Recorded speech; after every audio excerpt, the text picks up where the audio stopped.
What is the mission of the U.S. Department of the Treasury's Office of Fiscal Service? How did it use Agile principles in its pandemic response? And how is Treasury's Office of Fiscal Service using innovative approaches to meet its critical mission? I'll explore these questions and so much more with our very special guest, Dave Lebryk, Fiscal Assistant Secretary at the U.S. Department of the Treasury. I was wondering if you could outline for me and for the audience your vision of your office and maybe highlight some strategic priorities over the next couple of years. Yeah. So we had done something about 3 or 4 years ago where we did a 10-year vision for future of federal financial management, and we came down to 3 principles. We said that the taxpayers expect us to be good stewards of financial resources. They expect that when they get data from the financial management community, it's accurate, and they expect a modern, seamless, secure experience with the government. And so we have spent a lot of time thinking about how to make sure that we can advance those 3 objectives, and specifically thinking about the customer experience aspect of being really important. Now, I mentioned that as a key element on Agile, and I mentioned and that's a key element when we were doing economic impact payments. We're not great at it in government yet. I mean, quite frankly, we have a ways to go. And I oftentimes, talk about my experience at the DMV, in which, I went to go get my real ID, and I was being a good citizen and doing that. And I went on an 85-degree day, and I was waiting in line outside on a Friday before a holiday, and I, took a day off to do that. And my experience lasted about 2.5 hours. My experience once I got to the counter was exceptional. In other words, the person who serviced me and helped me did a wonderful job. And we sometimes in government can focus on one aspect of customer service, but you really need to be thinking about the entire experience. And also, oftentimes, you have to be careful. My guess is that they had measured me only spending about 30 minutes there because they only measured by the time I took my ticket. And so you've got to be careful about how you're measuring things and incentives you have when you're measuring. And the reason I mention that is that it was about 85 degrees outside, and I was looking inside, and the chairs were empty where people could sit. And I thought, why are those chairs empty? Well, because they weren't letting you in until you took your ticket. And so every time we do a development project now, we have a number of them underway, we have customer experience as one of the major work streams in the project. And the difficulty we oftentimes have in government, though, is that we will build something and we'll say we're done. Really good customer experience is about continuous improvement, that you're constantly going back and looking at what is that user experience and how are they using your application or your service. How can you make adjustments in that service to actually meet the needs of the end user? And those end user needs oftentimes change. I sometimes laugh and say, look, when I started to look at technology, I thought I had to change to meet the technology. Well, today, my expectation is that technology will change to meet my needs, right? So it's a very different relationship that we have with technology. We in government haven't necessarily made that leap yet of that conversion about how do we look at that what we expect. So we do things like go out and compile functional requirements. We do things like say we know what the end user wants because we know best. We don't really talk to the end user enough. And so we've really been working hard on that modern, seamless, secure experience of trying to improve our services so that they do better meet the needs of the end user. As it relates to accuracy, the second bucket was accuracy of data.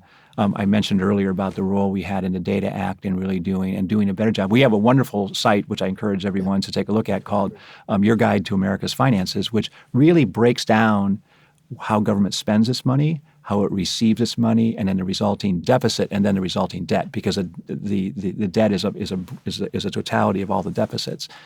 It does really break it down by saying, I want to know how much we paid in Social Security. I want to know how much was collected in Social Security taxes. And it's a really very user-friendly site that one can actually see that. It's very educational about how government functions. So we're constantly thinking about those 3 things in terms of advancing and making sure that we're strategically positioning ourselves to do a number of things. And we can talk a little bit more about what that means in payments and collections, but and in financing. But it really, at the heart of much of that is that balance that you have between ongoing operational resilient, solid operations, and then continuous improvement. Dave, what I'd like to do is take your experiences, and you alluded to it in our previous segment, around the emergency responses that you were involved in. And what I'm talking about is the recent pandemic, but also as you compare it to the Recovery Act of 2009. I'm wondering if you could walk us through maybe how they were similar or different. What are some of the key challenges that you had to face responding to the pandemic? And I'm not just talking about the size of the amount of outlays, but any lessons learned that helped from the Recovery Act that helped you with the pandemic response? Yeah, and let me talk about it on a couple of levels, which is the magnitude was significantly larger this time around than it was in 2008. I think, in fact, in 2008, there was around $700 billion were spent, and well over 2.6, and then growing was on the 2020 response, and there was an additional piece put on the back end of that. There were three major buckets. There was agency funding, there was some tax relief that was done, and then there was some additional loans that were put out there on the PPP program. Those went to things like the airline industry to make sure that the airline industry stayed stable. There was small business lending that went out on the PPP. There was a large bucket that had to do with state and local government money that was sent to the states and the local governments. There was money sent to individuals on the economic impact payments. There was money sent to healthcare providers. And then there was economic stabilization, which was the Federal Reserve intervening to actually help and assist in making sure markets continue to function well. And our initial effort was really to get the money out. That really was, as I framed it earlier, there was just a dire need to make sure that you didn't have a collapse of the economy. And I think that by all measures, that was tremendously successful. Phase two is where a little bit where we got in later was much more about program. And so one thing that Treasury did this time that I think was very useful, and did it in 2008 as well, was set up a separate office that was really dealing with the recovery program and was really trying to bring all that into one area. And that office of the recovery programs has now been established on a permanent basis. The reason why it's been established on a permanent basis, I think there's a feeling that Treasury, for better or worse, always sort of ends up being at the front of administering these kinds of programs. And so one might argue, why was the Department of Treasury doing airline work? Why was it doing the variety of things that we were doing? I think in part of it is because I think that there's a sense that we can stand things up quickly, and that we can, and I think that we have now built a stronger infrastructure. That means that if there's a next time, we do have a standing infrastructure rather than having to stand something up and stand it down. Now we will scale down, and which is what we did in 2008. We will scale down as these programs start to run off a bit. But having that infrastructure in place so that you can be responsive, I think, is something that we've learned from the 2008 and learned from the 2020 experience that that you need to do that. I mentioned it was wonderful that we were able to bring people in quickly and to respond quickly on different things. At the same time, you have to administer the programs. Yeah. You have to make sure there's things like not improper payments, that the funds used appropriately, as you doing your right accounting. All those kinds of things are really important. Across the federal government, the pandemic required agencies to become more adaptive, nimble, agile to effectively respond to the crisis. I was wondering if you could tell us, how did you use Agile principles to respond to this crisis? Yeah, no, absolutely, and we had to apply them. So I'll step back a second about with the Data Act. It was the first government-wide Agile project that had been done, and I compare the work of a very small team of people who put the Data Act broker together. And the Data Act broker was really the opportunity for agencies to make their submissions in one place, and then taking that information and being able to post it. You had to be reconciled. You had to have cross-checks and the like around it. That an Agile effort, which was done, and open source, GitHub was used in order to sort of say, hey, look, here's what the code looks like. Agencies come in and look at it and play with it. That effort was done in less than 9 months. We did a similar effort about 5 years previous to that, in which this took us 4 years. And when we went to implementation on the previous effort, it wasn't smooth because we hadn't engaged the end users enough. When you use Agile principles, and as we use them in the Data Act, when we went to implementation, there were virtually no hiccups along the way because everyone had been involved along the way and had sort of seen what was happening, and therefore it went remarkably smoothly. So then fast forwarding and looking at the 2020 experience, absolutely you had to think through how to use those same kinds of Agile principles of small, Agile teams prepared to take risks, to try to do things differently, to try innovation, cutting down silos within the organization. All those things were very much apparent. I find that it's a challenge, as I mentioned earlier, to do that in the normal operations. And quite frankly, the reason for that is that you got to get 80 million payments out a month. And you can't go wrong. So when we think about innovation now, we think about it in a slightly different way. We don't think about in our core operations of saying, hey, we're going to do something wild this week.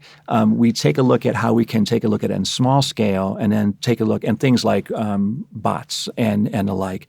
How do you do that at small scale to make sure it works, and then you expand it to larger scale and say, hey, now we can actually take this innovation to scale. And we've got a lot of areas where we're working on that kind of thing of saying, okay, let's see how it works, and let's see if we can apply it in other parts of the organization. That's wonderful. I want to switch gears a bit, Dave, to the Treasury being designated as the Quality Services Management Office for modernizing federal management shared services, really. Can you tell us more about the QSMO concept? What are some of the objectives of the office? And perhaps you can lay out sort of the benefits and challenges of realizing its objectives. Well, there's again, I would argue that our Agile principles were really much at work as we took a small group of people and said, hey, look, how can we make a big difference? And just for the listeners is that this whole effort is about one of the challenges that have really been a problem throughout government is the ability to implement core financial systems, to ERPs, oftentimes referred to. There have been any number of those efforts that have not gone well because they're difficult and they're complex and they deal with data, which has to be, you have to have data transfer and the like. And oftentimes in that process, you realize that maybe your underlying processes weren't as good as you thought they were. It's sometimes quite revealing as an experience.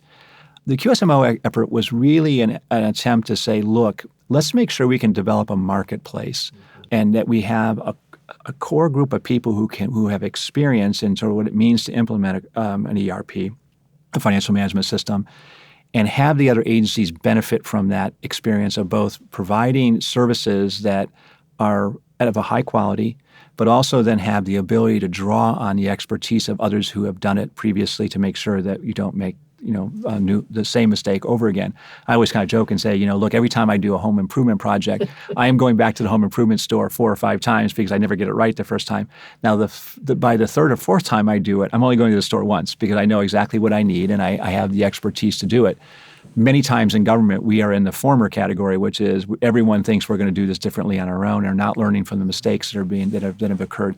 So the QSMO effort is really about trying to make sure that we have good offerings that meet the standards that we think are important for reporting and for financial management, but also then being able to draw on expertise, whether it be service contractor expertise or expertise that we have in the office at the Bureau of the Fiscal Service that can help people. So we've been in the process right now of trying to stand up the marketplace, and we're hopeful that that's going to be successful, and we've made some really good progress on that in the coming quarters. But what we did initially was we kind of went back to those Agile principles. Let's go out and talk to the customers about what their needs are. Let's see if we can bring together products, working with vendors and working with the industry to make those products actually meet and work in the federal space. The people that we have on the staff, it's only a staff of about 10 people, are people who have experience in implementing other systems and other agencies. And so we're at the same time, we're working closely with agencies like Commerce and DHS in looking, and Veterans Affairs, of looking at what they're learning as they're presently going through the implementation process. So one, talking to others who are currently doing it, having people on staff who have done it, actually can be very helpful in terms of, I think, will have a disproportionate impact on delivery of a really important function and really advancing that objective of improving federal financial management. So if I could ask you, what are, say, some of the 3 key takeaways you'd want our listeners to know about your office? I think that, I would hope that people would say this is an example of government working well and working and achieving the objectives that it's meant to achieve. And it's done that by sort of thinking hard about the future, thinking hard about what the end user, the citizens want and what users of our services want. And then thinking that we have shown that we can be good stewards and deliver at a high level and be responsive. And so I hope, that's what I would hope people would say. Well, yeah, they're displaying good leadership there. They're doing their core operations really well and they're leading well. This has been the Business of Government Hour, a conversation with Dave Lebryk, Fiscal Assistant Secretary at the U.S. Department of the Treasury.